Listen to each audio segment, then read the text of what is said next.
келдіңбі, Көбелек? Сәлеметсің бе, сұлу қыз? Көбелек, сен қандай әдемісің? Сенің ең де тіпті керемет, тамаша, сен бақыттысың, сұлусың. Мен бақытсызбын. Сұлу қыз, сен олай деме. Бақыт деген сұлулықпен шектелмейді. Сонда сұлулықта емес пе? Бақытты сен басқа жақтан іздеме. Бақыт дегені ол көзге көрінбейді. Оны сезесің. Сонда қалай? Бақыт дегені ол сенің аяулы анаң, ақылшы әпкең, мейірімді достарың. Бақыт дегенің ойнап күлгенің. Енді түсіндім, Көбелек. Ақылтай да солай айтып еді. Еркетай, мен сені үйіне алып барайын.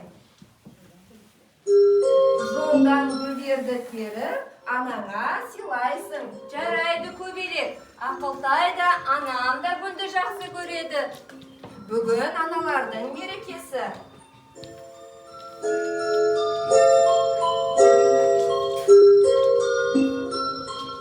Алақай, анашым, Ақылтай келді.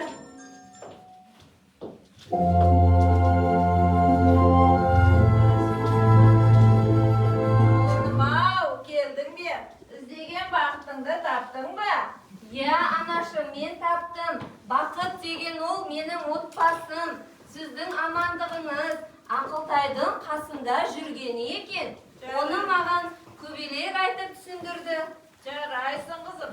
Сендер менің бақытымсыңдар. Мен сендерді жақсы көремін, ботақандарым.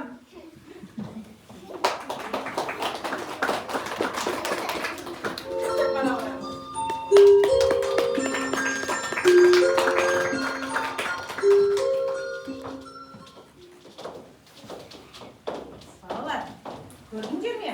Бақыт дегеніміз не екен? Аналарымыздың жанымызда болғаны екен, не балалар? Кәне ендеше, балалар, аналарымызға арналған әнімізді айтып берейікші. Кәне орнымыздан тұрайық.